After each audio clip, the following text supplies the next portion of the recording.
Okay, so we are starting the live session. There we go. Ready to start?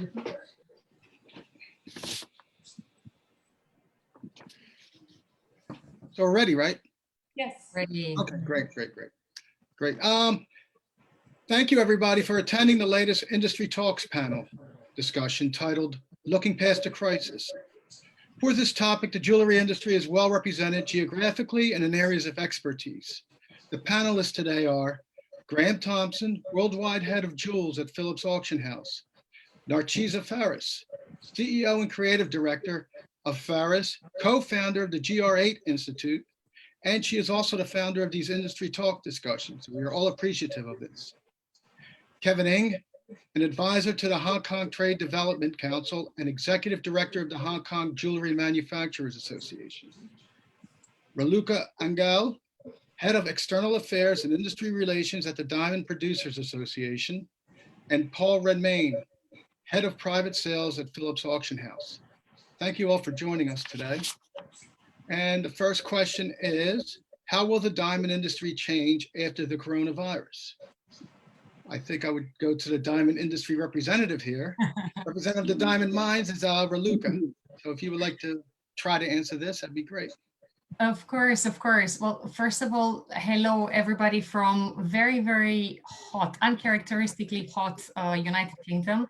Thank you so much for having me here on the panel. It's definitely such an important discussion to actually have. And I think at this point in time, it is essential to bounce off ideas and learn from as many parts of this sector and of this industry as possible.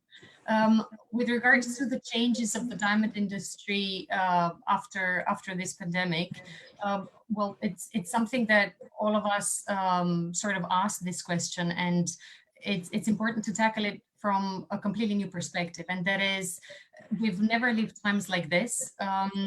It is very important to actually sort of absorb all of the economic impact and social impact that has taken place, and learn a lot from the past, and how is it that the industry proved to have always been extremely resilient throughout also a lot of the crisis that happened for this time.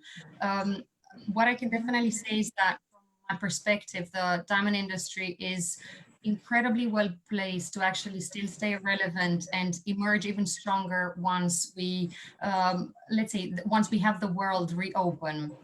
We've seen consumers, and we are those consumers. We've taken a lot of time to actually reflect on absolutely everything that is important for us, and appreciating the nature even more, searching for all those emotional connections, and re-establishing our closeness and I'll say power of collaboration that we have with our family and friends is more important than ever. And all the consumers want to make much more, let's say, meaningful purchases to celebrate life so much more. So diamonds are extremely well placed in this category, but we can't take this for granted. So the industry needs to adapt in order to ensure that this is actually going to take place. And the key thing to actually say there is that consumers need to be addressed emotionally, reputationally, and logistically. Because right, we've all been affected by all these elements, and now actually more than ever, it's incredibly important to share the same set of values with consumers and to be extremely agile. So I would say that's the most important thing that the industry needs to look at and do right now. Be agile in listening to what consumers need, be agile in responding to those needs, as well as making sure that all the messages and all the marketing activities that are put out there are sensitive and they take into consideration the appropriate angles for the consumers. And I'd say from a logistical point of view, my background is very strongly from the tech sector. So for me, embracing technology and embracing online communication and digital channels is now more important than ever. One, because it's the only option that we've had for this moment.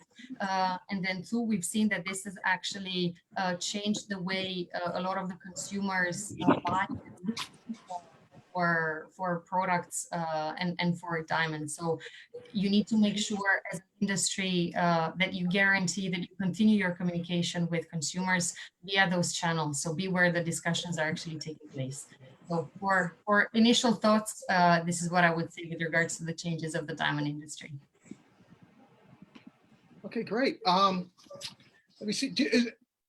Is there anything specific as far as what the diamond industry may be doing now? I mean, I know DPA is extremely active right now, and they're going to do a big reveal soon. And yes, exactly. So to be honest, the first thing is this fine tuning, and I'd say the sharing of common values with consumers. So as you just said, Anthony, the Diamond Producers Association will have a big launch that will be taking place actually in 2 weeks' time.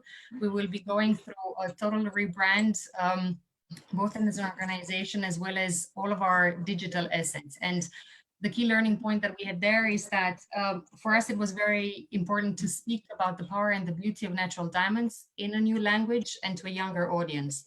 So we learned and we wanted to adapt because this beautiful world needs to cross over, I'd say, communication pathways as well as buying behaviors. Kevin, do you have anything that? So stay tuned. 1st of June, we'll have big news.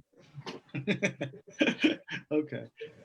Kevin, do you have anything to add from a manufacturer's perspective on what the diamond industry may look like after the coronavirus? As from the manufacturer perspective, we are quite concerned about the price that at a quite difficult moment. Because what we've been heard from webnets earlier of the month, the price of diamond have dropped for 10%, which is significantly affecting the industry. So and also as a manufacturer ourselves, we have a huge inventory in diamonds, and the more material that to us would be quite significant. Okay. Let's see. Next, I guess a designer's perspective would be Narcisa. I mean, you have to source your materials. You have to source your diamonds. I mean, is there any way that the diamond industry can do it better after the coronavirus, or any way you think it's going to change? I don't think the change in pricing, it's a big thing right now. It's only a temporary thing. We are all reacting to the market, and that's about it. Things are going to get better very fast. It's a bit of an overreaction right now because nobody knows where we are going, what's going to happen. There won't be so much stock on the market. You have to keep in mind that for about 3 months, nobody's cutting diamonds. So there will be probably very soon a shortage. I don't think prices will keep going down. I don't think there's a way for that to happen. I see the opposite, actually. But let's wait and see. Market is picking up again. It's true that obviously a lot of companies lost a lot in the past 3-4 months. Yeah, well, things happen in cycle. In America, still in January, February, March, there was still sales, but not in Asia. Now Asia is getting back to normal somehow. Still, the US and Europe are lagging them behind with the sales till they open totally. But somehow, price-wise, I don't know if this is going to affect price that much. And if you look at the luxury brands, what they are doing, actually, they are raising up the prices. So let's see. Let's see. Well, I guess there are two markets with the diamond industry. There's the market for the less than 1 carat round, and then there's the high-end collectible market. Graeme or Paul, would you like to comment on where you see the collectible market, where you see statement diamonds and colored diamonds, I guess, and things, things of true collectible value? If I may, Paul, I'll just say I do believe that the past history has taught us that the diamond market is very resilient, and there have been times of crisis before. And of course, we face those problems definitely in the short term at the moment, things like supply and where are the diamonds coming from and what are prices doing. There's definitely a bit of noise in the market, but I think once things get up and running again, that will be ironed out. And in the medium to long term, I suspect, like we've seen in the past, that the diamond prices will continue. And in order for that to happen, we need as much demand as possible. And there definitely will be limited supply. Obviously, the mines are not producing. De Beers is selling less diamonds, and also India being on lockdown, where so many of these diamonds come from, and even just shipping around the world is problematic today. But that presents also a very interesting opportunity, Anthony, to go to your question about what is there in the market today. And we've seen a lot of online activity with the auction houses recently, and these are items that are affordable to many people, and the auctions have been performing extremely well, and we're seeing some records being set, which I think is very encouraging indeed. I would go as far as saying that it is a buyer's market, and we will see some very interesting things appearing. There's lots of auctions that are coming up, not just online auctions, but live auctions for higher value pieces. And I think it will kind of set the precedent, I think, for and put a benchmark in the sand as to where things are within the auction business. And I think even more importantly, these prices are so crucial for the industry because it gives people a benchmark and it gives people confidence to step back into the market. And it's really hopefully going to be a starting gun for the business really building back up again.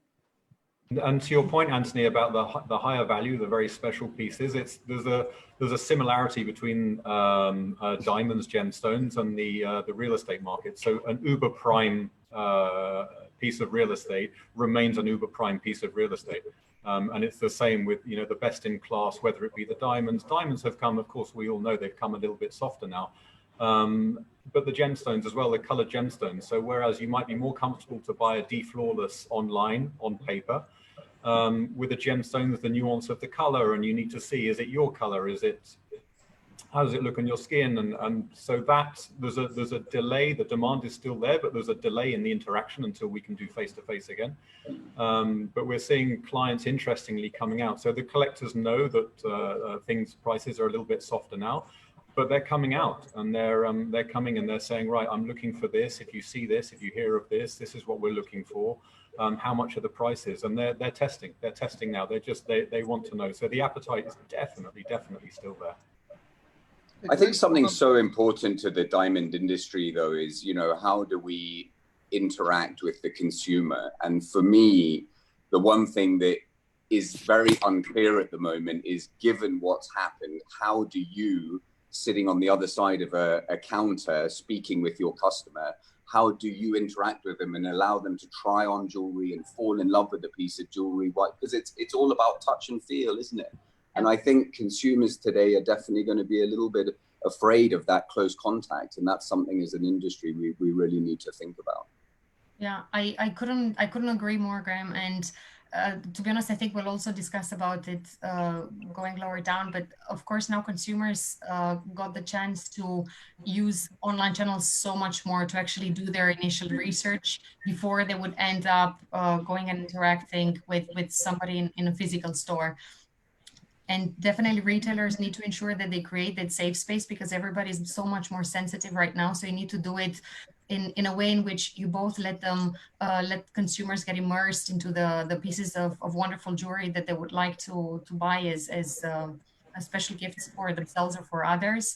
But then also initially, as they start sort of doing their research, to be there and to support them in that journey. And everybody needs to up their games, because, let's talk about luxury products.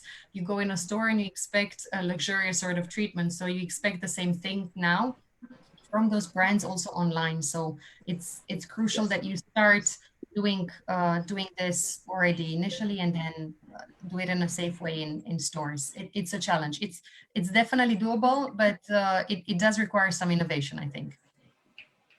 Good. We have a really good question. I think maybe we could do it now. Vidika has asked, small-scale jewelry manufacturers are not being able to survive due to lack of demand. What do you think is the future of everyday where fine jewelry is, everyday fine jewelry? I mean, so one thing that, to be honest, I feel it as well as a consumer, and we've also seen it in consumers going further. They are much more conscious about the decisions that they're making, and it's now it's much more about buying less, but buying better, buying high quality, like slow fashion, slow jewelry fashion, let's say, will become the norm. So this investment in timeless pieces, making sure that you get something that has an enduring value is definitely going to prevail, because the meaning is so much higher in this moment. So that's a trend that I think will take up more. Okay. And I think too, as the world is more informal now, so the everyday, it's the interchangeable, it's the fast fashion, and that translates over into jewelry as well. I think there's definitely an appetite for that, and that will continue. I like to think, though, you know, people are going through very tough times at the moment, and once things start easing up, let's not forget, and as an industry, we have to promote this, that jewelry is about putting it on and feeling special and feeling that you want to go out and, you know, you want to enjoy that item of jewelry, and, you know, it's got to identify with you. And I think that's a way for us all to be promoting it. Okay. Narcisa, would you like to add to that? Yes, what do you think the future of everyday wear fine jewelry is? Well, Yes, there is no future, probably not the way we see the present is going to continue. What I always told every possible brand out there, if you want to have a future in this industry, you got to be creative. Consumers are changing almost from month to month. Just creating some jewelry with the same motif, the same flower, and the same heart is not going to work anymore. Because, you know, probably until 10 years ago, the mother was buying, now the daughter or the son want to buy. You have to adjust to your consumers all the time. So if you want to still sell everyday wear fine jewelry, then you have to change probably all the designs to make sure that everything is sustainable. People are very interested in knowing where the diamonds are coming from, the source of everything, ethically. All this has to be in order for every possible company, designers, manufacturers, everybody. People want to trace exactly what they're buying. And once again, you have to make sure that you are touching their hearts. Don't forget, people give jewelry out of love. It's a symbol of love. So you have to have that story. Okay, great. It's not just a product that you're selling. You have to believe in what you're selling. The story I couldn't agree more, Narcisa, and I think that's exactly where you end up meeting and sort of living the shared values with consumers. That has now more than ever, that needs to become the norm. Okay. So I guess we should move on to the next question. What types of jewels or gems should collectors consider at this time? And I think I would start with the Phillips folks to answer this. What does the market want right now, I guess? If I was, I'll start with this, and then Graeme, take over. If I was looking to buy now, I'd go for diamonds, because we've seen that the diamond market is the one that has softer prices right now. So as a collector, as a buyer, that's when I jump in. Yeah, I think it's a good time to be looking at auction right now, because, as I say, there's still a significant amount of supply coming onto the market. We're seeing a lot of signed goods appear. We're seeing a lot of wearable jewelry, and we're going to see a lot of diamonds and colored diamonds. And I think the reality of the world that we face right now is that people are sitting on paper losses. People are feeling a little bit less wealthy than they were before the crisis. And some people won't be committing to buying higher value pieces right now. Obviously, they've got other things to think about, like families, et cetera, et cetera. So it really is an opportunity to potentially buy something at a little bit lower. And we have to accept that reality. And it is the reality of today. But people that understand the market and they have seen opportunities in the past will be very well aware of that. And so that creates also an interesting side of the auction market. You can find some really incredible things for good prices, I would have thought. And we'll see what happens in the next 3 to 4 months. And as we've referenced earlier about the supply and demand, so if we look through a wider lens, not just about diamonds and gemstones, if we look at jewelry and periods and vintage and antique pieces, there is clearly it's a finite number of pieces. So if you are able to find something from that era, there won't be too many, and you might be able to get a better price on something like that now. And it's the same, you know, it's back to the real estate metaphor. So the best in class is the best in class. So your Kashmir sapphires, your Colombian no oil emeralds, your Burma no heat rubies, you may be able to get something at a slightly more purchaser friendly price right now. Who knows? But the large stones, there isn't a outside of private sales, there isn't a proper way to sell them right now, correct? I mean, usually reserved for live auctions.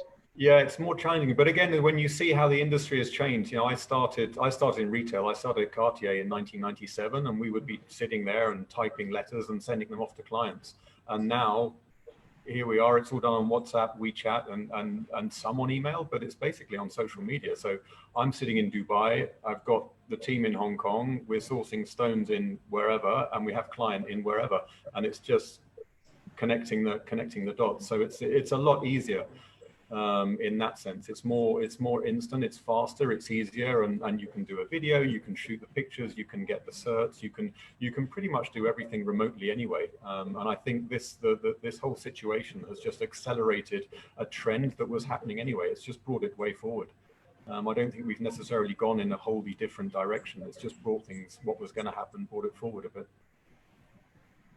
I think a lot of people are reaching out at the moment. You know, on a daily basis, we're seeing items that are being offered to us for either auction or for private sale.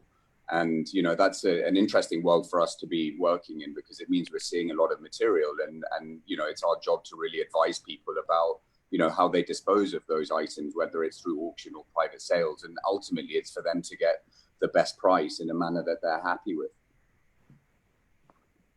Okay, good. Good. All right. I think this next question might go to Kevin. How has the pandemic impacted supply and demand? I think the retail chain mostly affected would be the retail chain at the moment. Basically, most of our EU customers have postponed the orders or delaying in and requesting us for delaying in delivering it. So basically, we see the order being pushed back to early of 2021. I'm sorry, can you repeat that? So we are seeing the orders are being pushed back to 2021. Yeah, the first quarter of 2021. So basically, the orders are being cut.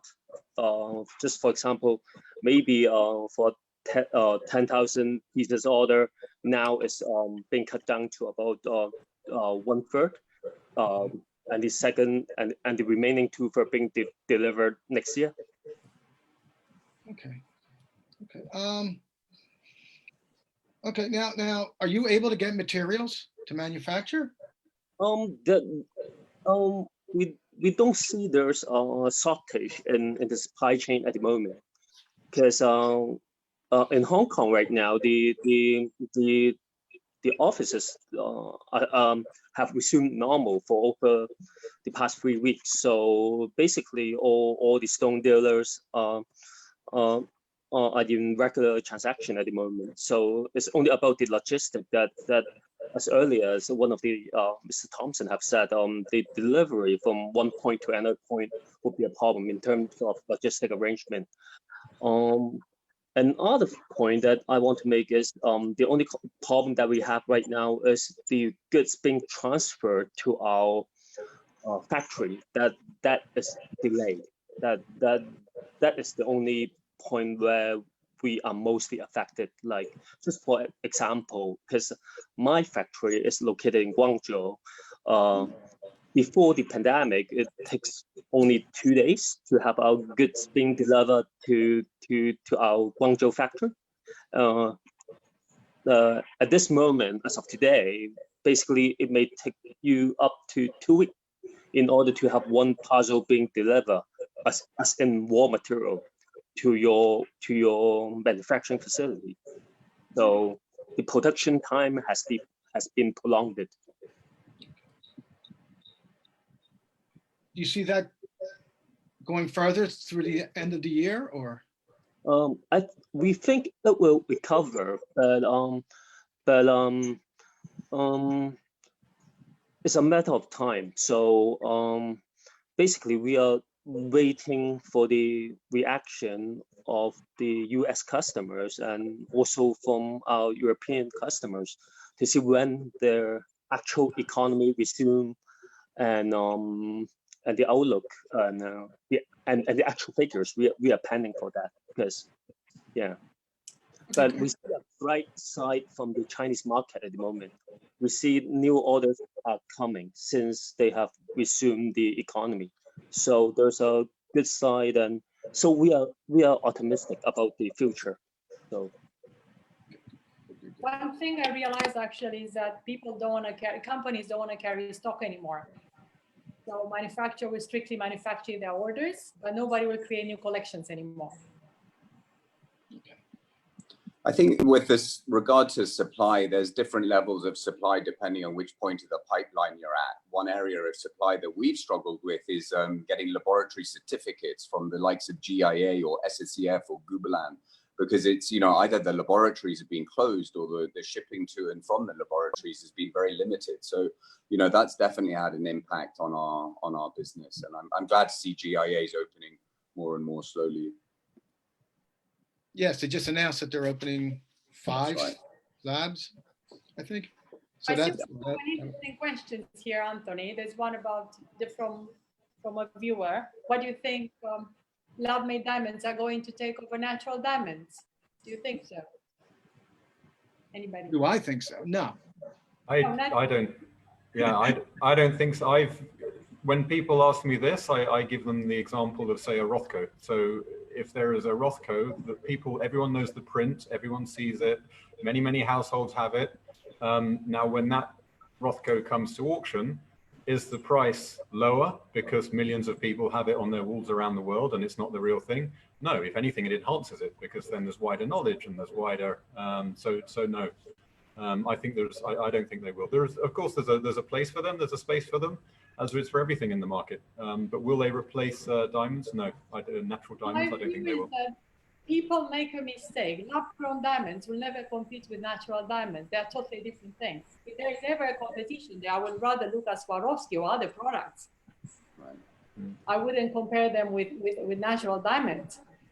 No. It's a whole different approach. Not to mention, maybe in the melee sides, yes, they might not necessarily compete, but some brands where some companies might prefer to use them, probably for an enhanced clarity and color, for smaller fashion pieces. But for a heritage piece, for fine jewelry, will always be natural diamonds. I think the concern in the diamond industry is that they will bring down the price of natural diamonds. The ones that are most popular in the market. Again, the round diamonds that are less than a carat. So I think that is the major concern among the diamond industry, and why any discussion about lab-grown diamonds becomes hijacked with emotion. Yeah. I believe that the price of producing synthetic diamonds, or is definitely, they're becoming much cheaper to produce today. Yeah. So I think the price of synthetic diamonds will fall a lot faster than natural diamonds, where there's always a demand. The thing that sort of that I always find very confusing, and I think there's a lot of miscommunication within our industry, is about the environmental and sustainability aspect of synthetic diamonds, because actually there's a bigger carbon footprint to produce a synthetic diamond than there is a natural diamond, and I don't think as an industry we've really done enough to promote that. Well, I think you need the science to back it up. I think you need the data and the statistics. And I think that's the job of the DPA. Well, it's about the amount of water as well that it takes to produce synthetic diamonds, and it's a huge amount. And the data's there, I believe. Yeah, it's from our perspective, for us, what we're looking at is definitely natural diamond as I'd say other sort of experiences or other sort of products that it's actually competing with, and it's definitely I'd say in terms of natural diamonds or consumers' appreciation for natural diamonds, that's deeply rooted in this moment. If you want to invest in something that has an enduring value, it has timelessness, something that you're looking into passing it on. this is when you're going to actually show your commitment, your long-term commitment, and appreciation is a key symbol of love, right? And those are natural diamonds, so it's a world of its own. It's a complete world of its own. With regards to sustainability, everybody needs to do everything we can to actually become better. You know, where all the industries need to strive to ensure a real sustainable development. So from that perspective, the natural diamond industry is already doing absolutely so many things. You'll also see, I'd say, a joint sort of commitment that we'll get into also ensuring further on making all of the processes so much more efficient, and then of course contributing back to the communities is paramount to the natural diamond world, and we'll absolutely do our best to do everything we can to even improve that and to meet all of the let's say right expectations for our future. Okay, great. Don't forget, we've also had synthetic sapphires and emeralds since, you know, the late 19th century, so well over 100 years, and they never really, you know, superseded the natural counterpart. So I hope the same for diamonds. Certainly not on the high end, when the collectible, among the collectible pieces is never, you know, it will never replace. That's the thing. We've yet to be asked for a 30-carat lab-grown D flawless. So. Doesn't come cheap either. Yeah. Now, yeah, those are rare. Okay. Anyone else want to add anything on this subject? I worry sometimes every time you talk about lab-grown diamonds, it becomes extremely emotional. Yes. It becomes argumentative, and it, you know, it takes over. It's not the case now. It's not the case now? Okay, good. All right. With trade shows postponed and canceled for the first half of the year, how can manufacturers and suppliers, what can they do to adjust to the situation? I mean, Kevin is involved very heavily with one of the Hong Kong shows, I believe. Mm-hmm.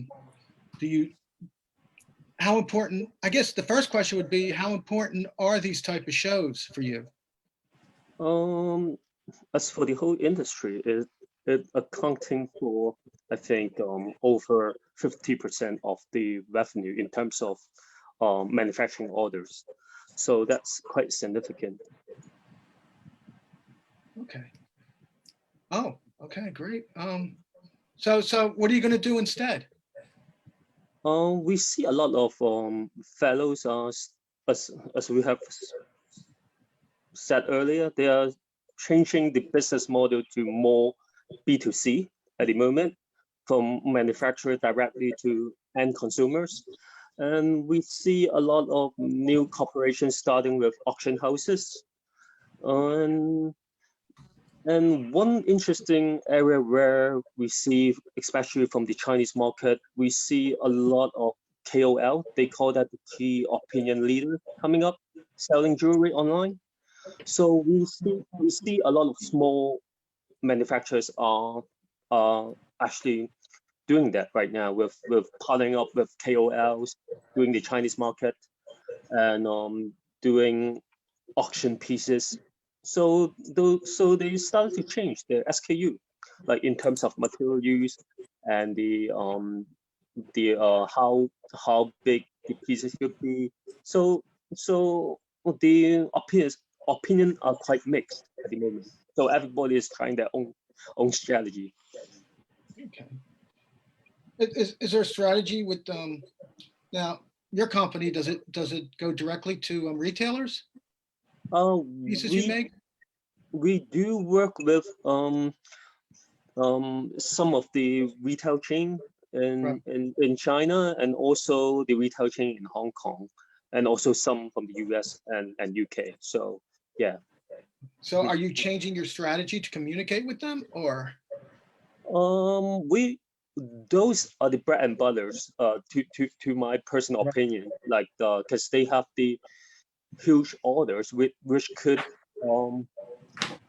afford for us to have hundreds of workers in China, because B2C alone cannot sustain the salary or your operations expenses in your factory. So the retail chain would still be our main focus. But on the other hand, people are starting to, as for myself, I'm starting to use more online medium like KOL and online direct shopping channels and whatsoever. Yeah. But is it important to communicate with the large retailers at the trade shows? Or yes. can you find another way to communicate with them now? And sell? I think it has changed for the past 10 years. Usually the buyers would come directly to your office prior to the show, so it wouldn't be affected. But the only thing that is being affected is the travel issue, where when they will come to your office, or how the arrangement going to be like for the organizer of this trade show. Just for example, June Fair is now overlapping with the November Fair. That is like drama for all the exhibitors. I think over 600 exhibitors are affected just for the November Fair. So we'll see. Yes, that's an issue for sure. No one else really attends trade fairs here in this group? Yeah, we attend a lot of trade fairs, and it's definitely, a concern.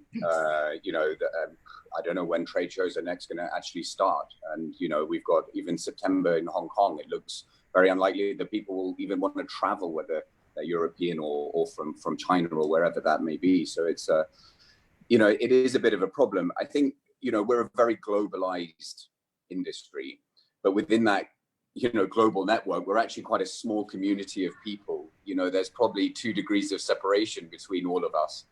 And I think that's key in this point in time, because you need good relationships with people you trust in different parts of the world. Because if you have those relationships, you can do business with people that you trust, that could maybe view something or talk to someone on your behalf. And, with communication today, it's not a problem communicating, it's a problem, being with the right people and having eyes on things. And I think if you have good relationships in place, you can get through some of it, or get over some of those hurdles. Narcisa, do you attend trade shows? Do you source at trade shows? I attend all the trade shows, but we don't necessarily source there. Okay.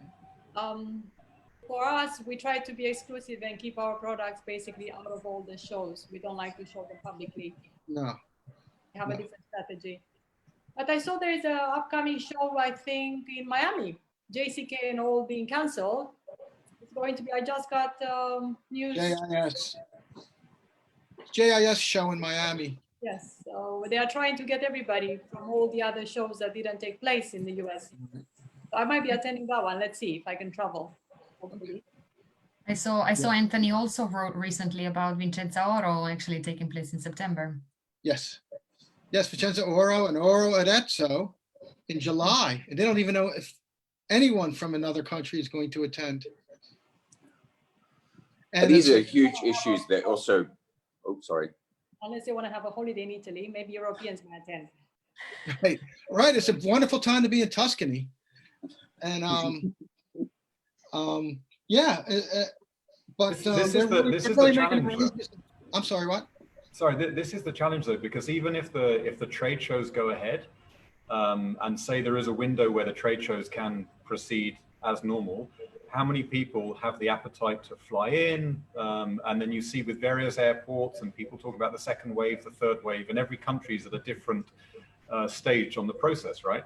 Right. And with Asia being ahead of it, but it's going to be tricky if you sign up to a trade show. The trade show is at this date and everything's great, and then a second wave comes and suddenly the airport gets closed, and then you're stuck, and you're either stuck there or you're stuck at home without going. So it's people's appetite as well once the trade shows are back and running. Yeah, it's the interesting thing about Oro or Arezzo is that they will provide some kind of virtual show as well alongside this, because outside of Europe, I don't think anyone will be able to attend at this in July. But it's an interesting time. I mean, September is the earliest time it seems that anyone will be able to attend an international trade show, and even then, it's kind of difficult. But we will see. This is definitely the time to look at alternatives. So virtual events, platforms where you can exchange that. That's really a key way in which you can quickly adapt to the situation, for sure. Now, DPA attends all the trade shows, correct? A lot of them, not all of them, but a lot of them. A lot of them, the big ones. Yeah, indeed. Yes. We have big plans. We had big plans for June, but now we need to move online with all of our launches as well. So, so are you planning to attend Vicenza, or is the DPA planning to attend Vicenza, or the upcoming Hong Kong shows in September through November? Let's see. It's definitely, I'd say what we're focused on is just our immediate launch, and we'll see further on. Okay, good. All right. I think we covered that topic. Next is there any particular category in luxury goods you see going up? And are people buying more jewelry or watches? Let's see. Who would like to answer that? Well, I'd like to start. Jewelry and watches. Is anyone buying jewelry and watches right now? Yes. Yes. Yeah, we're seeing that people's appetites, obviously there's the journey that we've seen with the consumers that everyone's gone through. So when the virus first hit, everyone was looking at split-second news cycle and had no brain time for anything else. And then people got kind of settled into the new routine. And okay, this is how it is. And that's when people started going online. People had more time, and people were looking and doing more research before purchasing. And then now we see it's like a rising sun. So in Asia, the things are coming back. So the markets are coming back and people are coming back out. So there's definitely, the appetite is still there. Has it gone? Has it been diminished? Of course it's been diminished, but it's there's definitely the appetite is still there. Speaking to our colleagues anecdotally in the watch department, watches are still going gangbusters. The appetite is still there. The prices are holding. It's still, it's sort of business as usual logistics taken out of it. Yeah, with the auction houses, it's been really successful. The online auctions have been quite successful with the auction houses. Well, so for us, every auction we've held this year has been online. Every single one. Mm-hmm. Super successful because it allows us to engage with a different dynamic and different demographic as well. And you're attracting new customers. Yes, attracting exactly. New clients through these auction houses. But I don't know about the rest of the market. I'm not sure.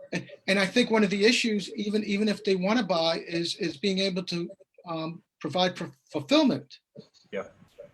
So that's the caveat, and we're very open with clients because obviously if we're selling something out of, if a piece is in Hong Kong and we're selling out of Hong Kong, we know that we can ship, and like FedEx has their own planes, so they can do anything. We know that we are able to ship and fulfill the order from our side. Now it's whether it can get to its destination, and so we do it. It's on a case by case. But people understand and people know. They know that they're locked in their house, they're locked in wherever they happen to be, and okay, well, it's going to be stopped at these customs. So, okay, I'll get it. And then as soon as there is a window for us to ship and us to get it into my country, then okay, then we'll go. So it's a very tailored service. But I think the average price point of people today buying online is going up and up and up. And, you know, we've seen it happening way before now, but, you know, comfort level is definitely got to a higher level today. And in some instances, a very, very high level. But I think that's for known quantities. So a known quantity of jewelry, i.e., is it signed? Where's it from? You know, people need a bit of a security blanket there. And diamonds, obviously, often accompanied by a GIA report or have been independently graded in some way so people understand what they're buying. When it comes to things like colored stones, emerald, ruby, sapphire, particularly at a higher level, I think it's much more difficult for people to transact online without actually seeing the items. So I think some things are easier than others in this digital world at the moment. Does color diamonds play into that as well? There are a lot of very color diamonds. Yeah, absolutely. And again, a GIA certificate goes a long way today with people feeling comfortable about what they're buying. And also, you know, we can capture things very accurately using an iPhone video today. And, you know, to be able to just WhatsApp that to someone is you know, very useful. And it really gives someone a very good idea about the color that they're. But it's definitely the easiest sell to do remotely, as we have to conduct the business now, is definitely a white diamond, because a D is a D, an F is an F, a G is a G, a J is a J. Whereas with you get a vivid blue. Is it borderline intense? Is it borderline deep? Is it where are we on the spectrum of vivid? And maybe I prefer a slightly lighter vivid, and maybe you prefer a slightly darker. Or what other secondaries are there? Maybe nuancing the stone. So that's the more challenging one. Anything with color is more challenging for sure. Yes. I think everybody saw the beautiful story of the engagement ring, the $16,000 engagement ring that was sold by Kay's on the phone. So it's definitely happening, and I think it's totally connected with also the trust that you place in the retailer, the jeweler that actually sells you that, or auction house that actually sells you that piece of jewelry. So it's all part of how is it that an industry you communicate and you actually are fully dedicated to building trust with consumers. So that's absolutely essential. We've also seen a pent-up demand for bridal in China. So we think as we also have this very completely new way of being together. I think lots and lots of new commitments will take place. So we definitely also expect bridal to keep on going higher and higher. So we can see a lot of online activity already there. And I think Moda Operandi, I saw an article in Women World Daily on Moda Operandi that registered already an increase of 35% of their online sales since March. Yes. We can see a strong trend. But I've seen industry data has said the opposite. You know, that even online sales have been down during the pandemic, and I think it's primarily because of fulfillment, but it doesn't say. So I don't know where modus operandi managed to do so different than everyone else. We need to get we need to get more of their know-how, let's say. But there's also I think Bain Spring Luxury Report, they were also looking at let's say the share of online activity that I think it's 30% that they envision by 2025. So it is a market that is increasing, and it can become the new norm, let's say. Yes, there's no doubt about that. And the pandemic has fueled that. Search for online, and it is the new frontier. But also as we go further on the journey as well, because we're the sort of well, I'll speak for myself. I'm more of a digital crony, whereas you see the next generation that's coming through now, all they've known is paying online. They have no hesitation about paying anything. They've only ever paid online, so they're not going to have the same hesitations and the same reflexes that perhaps an older generation has about putting this much for whatever it happens to be in a purchase online. Which leads to the next question. How important is omni-channel distribution in a time of crisis? I think we've all found how incredibly valuable it is. And the auction houses, which to me is they deal in the most in heritage and provenance and in old world arts and crafts, and yet they're in the forefront of delivering goods online and finding new ways of selling product. And I think it's been quite remarkable. And the 10 years or so that they've been building their online infrastructure has really paid off. Yeah, I think that's absolutely right. And I see omni-channel as a diversification. I think anyone that's in the stock markets right now is truly diversified. It's obviously been impacted less than those that are not diversified. And, you know, the auction companies have diversified in many, many different ways. And I think right now in particular, we're benefiting from that in these crisis times. And it's to the point that someone made earlier, it's about the agility as well. It's the speed with which it's Darwin, right? It's not the strongest who survives. It's the one who can best adjust and adapt to the new environment. And so if you can grab it, if you can capture that speed, do something at speed, agile and nimble, then you've got the lead on most other houses. Okay. Narcisa, you're omni-channel, are you not? Yes, at this point, You go from personal to the personal touch to online sales. Well, luxury goods, it's all about touch, feelings, experience, customer experience. So many of the brands actually were not so keen on going online, let's say 5-6 years ago. Now probably they are very sorry. Yes. Now, again, if they look at the numbers and data, always it shows that people like to pick up the product in store, mostly jewelries and other luxury goods, watches as well, even though they do their research online. Now things have changed, obviously, but you have to be present on both. Otherwise, you cannot get, especially you cannot get the new young consumers, the Generation Z and all the others. But again, there's a big difference from market to market. If you look at China, for example, 25 to 35 years old, most of the affluent consumers are women, young women who only buy online. If you look at Japan, they totally missed the train for online. Now they are finally implementing it. Affluent consumers will be men above 50. Basically, they will never buy anything from a phone. They'll have to go to the store and picking up. And again, the whole packaging and wrapping, and the whole experience, the way you're treated. They liked having that. The luxury brands now, they need to think how they can do both in order not to lose the consumers they have, but also gain the new consumers. And I think the future, probably for a while, it's going to be now mostly, or 90% just online. But very soon, you have to diversify. You have to be ready for both. Because people still need to have that experience. They will purchase it online, but they still need to know about the brand. They still need to see a brick-and-mortar place where they can go and identify. Yeah.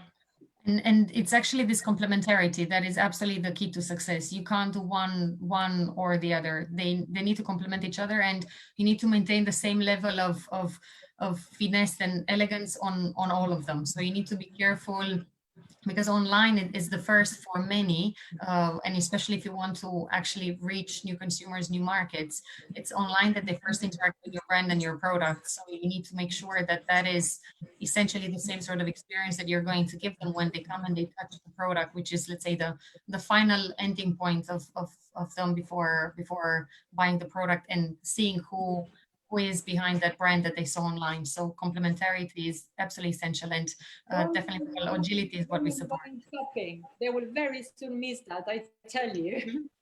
Right now, people buy from the phones, but they all miss going shopping.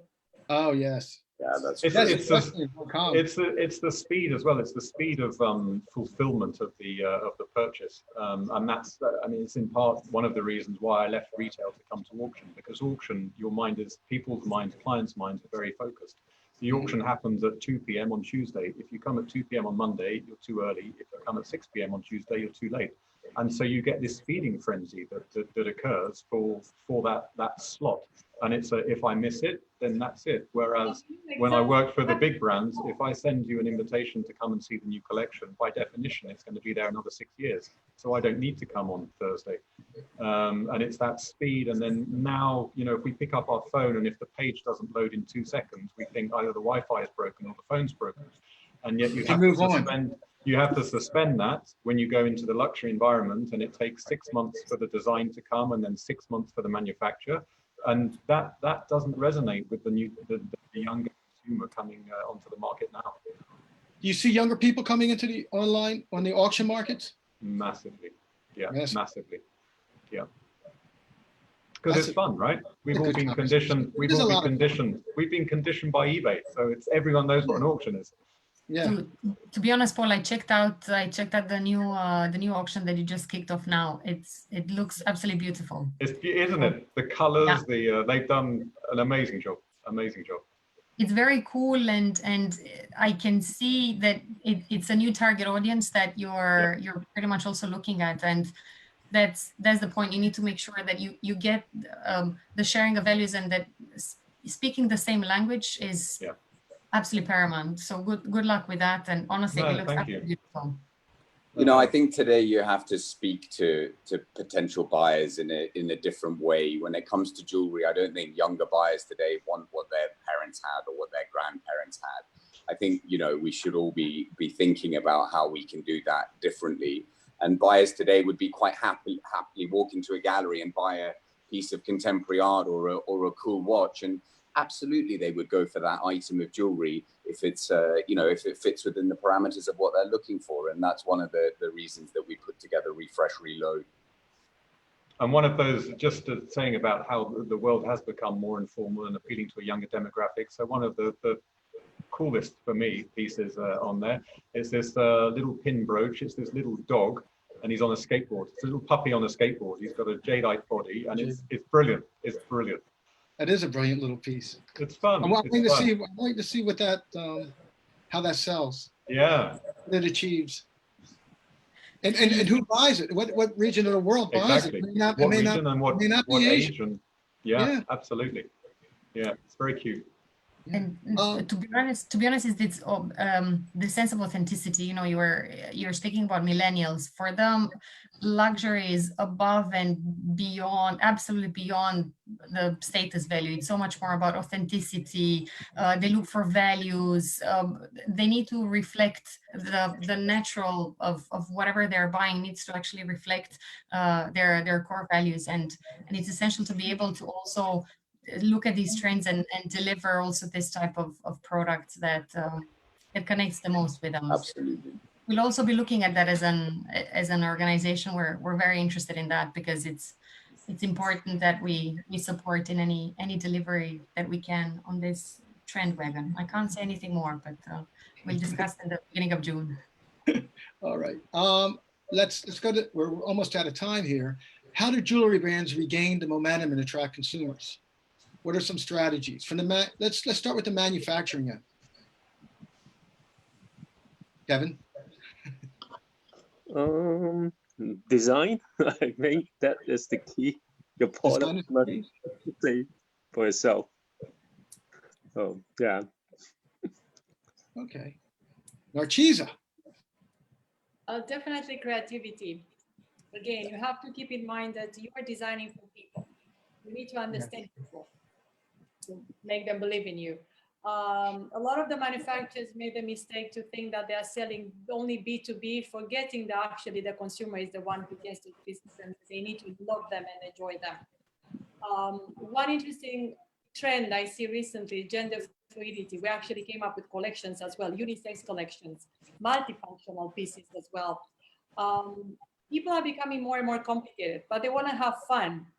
And I think our industry, we took ourselves a bit too seriously. It all became about money and profits and revenues and all that. People want to have fun, and they just want, you know, to enjoy that piece of jewelry. Yeah. More designers keep that in mind, and I think there'll be a little bit more success in future collections. How to attract consumers? Try to be on the same page with them. Try to see eye to eye. Try to think what's important for them. You cannot come as a brand anymore and just dictate the terms to your consumers. Because I am this brand and because I have the heritage of 100 years, you follow me because my whatever symbol of an animal I had for so long is the only thing that works for you. No, things have changed. Now you have to listen to the consumer. Maybe they like a skateboard, or maybe they like, I don't know, a wrench or a screwdriver, you know? So you have to have this sensibility in you to connect with people a bit more on various levels. Yeah, And I you're agree. all It's very that individuality. It's that individuality that you don't want to walk into a room and have whatever piece of jewelry you're wearing, you see it on 1, 2, 3, 4. Oh wow, 20 people are wearing exactly what I have. Those days are gone. You can kind of get away with it with a watch, but for a piece of jewelry, it's no. It's all about, this represents me. This is my character. This is a bespoke. This is a whatever it happens to be, and that's where auction comes in very neatly, because you get a piece, you get a vintage piece, you get an antique piece. Try and find a second one. I agree, except with Alhambra. True. That the ultimate luxury now is not to belong to any club anymore. Right. The exclusivity is kind of gone. Yes. And I think it's welcomed. Well, the snob appeal, I think, I don't think we live in a world that's purely transactional these days. I think you need to create value. What is value? It's building trust, it's sharing knowledge and information and allowing people to understand what they're buying. I think these things are so important today. Yeah.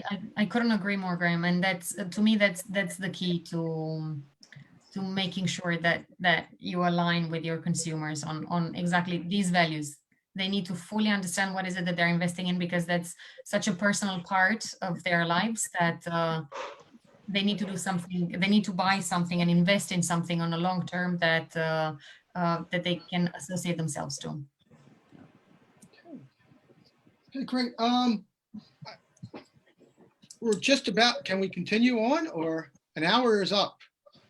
So should we do the last question?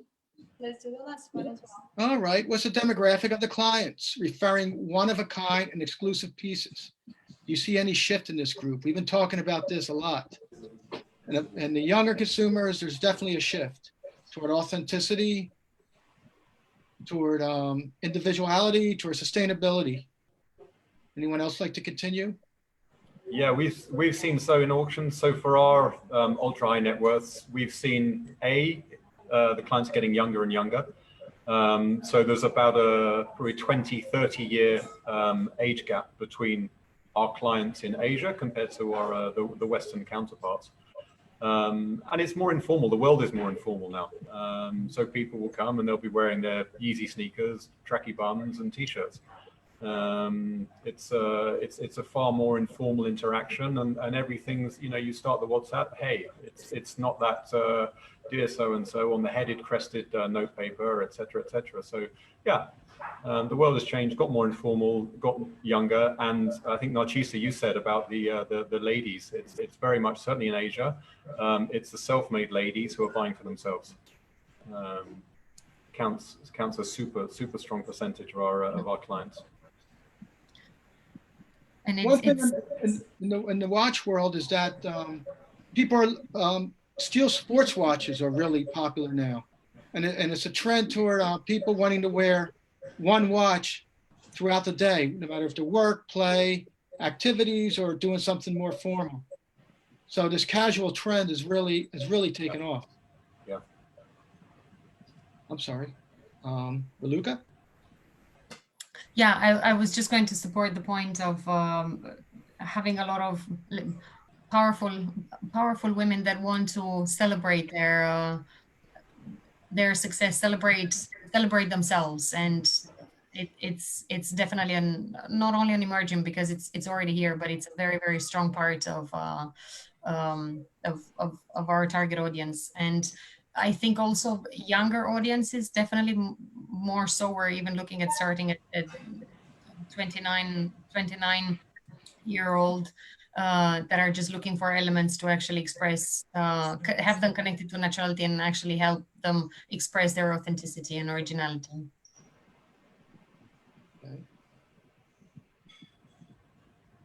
I think different markets are doing different things, and different ages are also interacting differently today. I mean, one of the things that we very much noticed is the market in mainland has shifted considerably in the last few years, and they're actually buying antique jewelry and period jewelry or vintage jewelry, which, you know, is culturally never done before until, you know, within the last 10 years maximum. And I think that's definitely a big change in the global market at auction, because, you know, antique jewelry was never that popular, and it only takes the mainland market to, you know, to want to buy it, and that could completely shift the tectonic plates of that area of the auction market. So it's very interesting to be based in Asia and seeing these changes take place. And I really do believe it's happening. I mean, when I am at trade shows walking around, and I often look to see what people are looking at and speaking to the vendors about, and quite often you see mainland Chinese buying antique jewelry, and even going to Portobello Market in London. You know, it's certainly very popular around the world today. Not necessarily just to wear, it's about the one-of-a-kind exclusive piece that they can talk about as well, that has a rich history or a rich provenance. Yeah. And I think that goes back to the point of having consumers look at pieces that are timeless. They're looking at an enduring value. they inherit and they pass it on. It's ever changing, and it's that extremely important element that they don't want to buy too many things, but they want to buy incredible things that they want to keep for a long time. Narcisa? Yes. You can take any questions from the viewers. I saw some Okay. people still ask something. So if anybody wants to still ask anything, here, answer. One asked about how you envision a showroom setting and the physical presentation of goods to clients. I mean, is that going to change much? You can actually use technology and create beautiful virtual reality shows where use AR, VR, and have amazing stuff and be present everywhere at any time. I remember just a few years ago, designers were really trying to design retail stores that enhance experiences with entertainment things. And I haven't heard much about that as of late. So I don't know if it was just a trend or if it's something that is part of the fabric now. But I haven't. They're offering actually already. Some of the big brands already have that. Yes. Actually, I met one company from Silicon Valley. They were kind of demonstrating how they are doing it. They did for a shoe store in Macau, actually. It was quite interesting, really interesting. But it's a little bit far from what we expect. The whole experience was not that wow yet. Technology. We'll get there. We'll get there probably. I know like the watch brands have events all the time and watch retailers have events with the partner with the brands and they seem to be really popular. On the jewelry side, I see less of that. And I don't know why. Again, one thing that people need to keep in mind is that you will not create your brand just by one channel. This is easy and can be done by brands that are already recognized and people know. Right. But if you want to start with just that to brand your store or who you are, there will be no way you become successful unless you combine it maybe with like beautiful online gaming or something else. So someone mentioned that Cartier has been open for curbside pickup orders. Now, is that in China? Is that in the mainland? Or is that in other parts of the world? I have no idea.